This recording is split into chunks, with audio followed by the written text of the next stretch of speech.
This is Ihsan Ali, who in 2024 attempted to murder his 17-year-old daughter for refusing an arranged marriage to an older man from Iraq. Fatima was born in Iraq but moved to the United States with her parents. The teenager was forbidden from dating boys. However, she then met an American boy named Isaiah. Her parents, though, had other plans. They brought her a one-way plane ticket to Iraq, where she was to marry a much older man. Fatima resisted this. In October 2024, on the day Fatima was supposed to fly to Iraq, she woke up around 4 AM. After gathering her belongings, she snuck out of the house. Her school, where she hoped to find help, was scheduled to open around 7 AM. She planned to wait with a few friends nearby and then seek assistance. However, her parents woke up and immediately rushed out to look for her. Upon seeing Fatima, her father instantly began to attack her and strangle her. Fatima even lost consciousness several times. Fortunately, her friends rushed to defend her, and a struggle ensued. During the altercation, other adults witnessed what was happening, intervened, and Ihsan was subdued. When officers arrived, he and his wife were arrested. They were charged with attempted honor killing of their daughter. After hearing about this particular story, I decided to look into so-called honor killings. According to the United Nations data, approximately 5,000 women are murdered each year for alleged honor reasons. However, women's rights advocacy groups believe that the true number of victims could be close to 20,000, as many of these crimes are simply concealed. But what exactly is a so-called honor killing? Today on this channel, I will try to introduce you to this complex and painful topic. It's a practice that, unfortunately, still exists in some other parts of the world, often associated with certain communities, including some Muslim and Indian groups.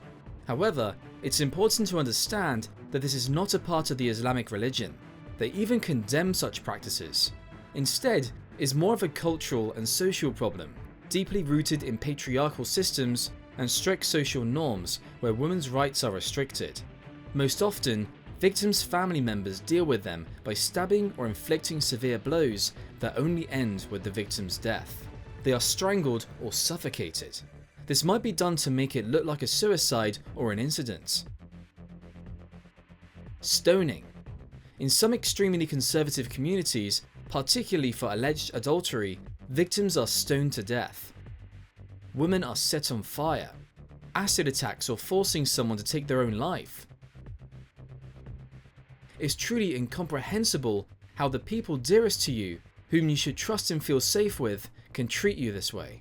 Honor killings, a brutal crime rooted in control and shame. Honor killing is a brutal crime where an individual, most often a woman or girl, is murdered by family members because they believe she has brought shame or dishonor upon the family.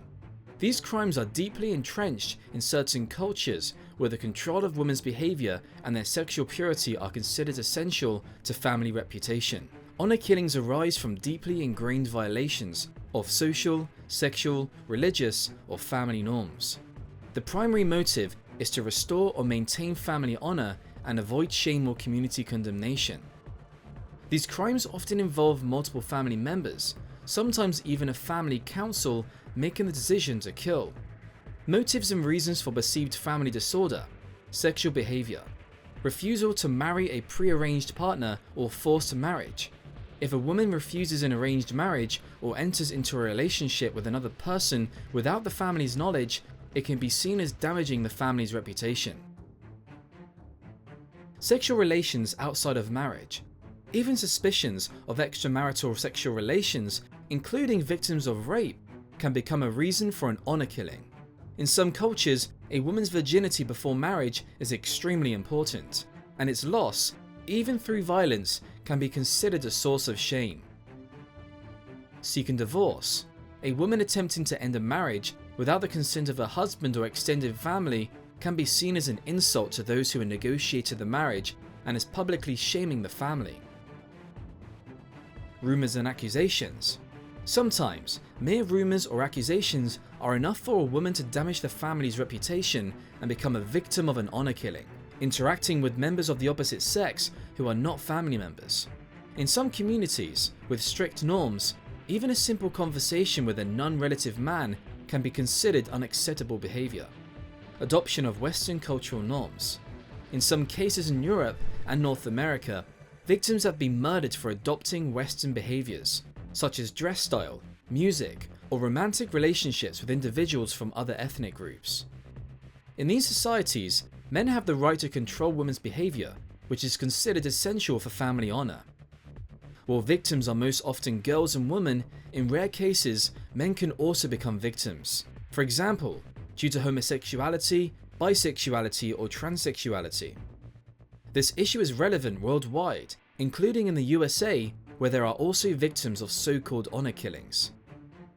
For instance, in February, in a suburb on the outskirts of Phoenix, a father ran over and killed his daughter with a car because he believed she had become too westernized.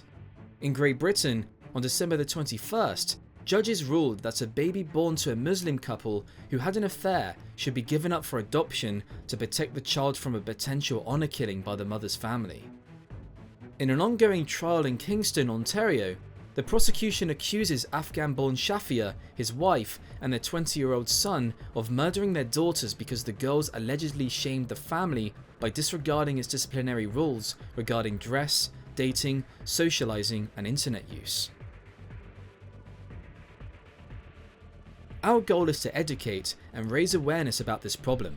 It's important to talk about it to find solutions and protect those at risk. This video discusses a sensitive topic. Our aim is not to offend or stigmatize any religious or ethnic group. On the contrary, we seek to prevent and condemn violence perpetrated under the guise of honor. What are your thoughts on this practice? You can leave your opinion in the comment section. And now, see you in the next interesting documentary video.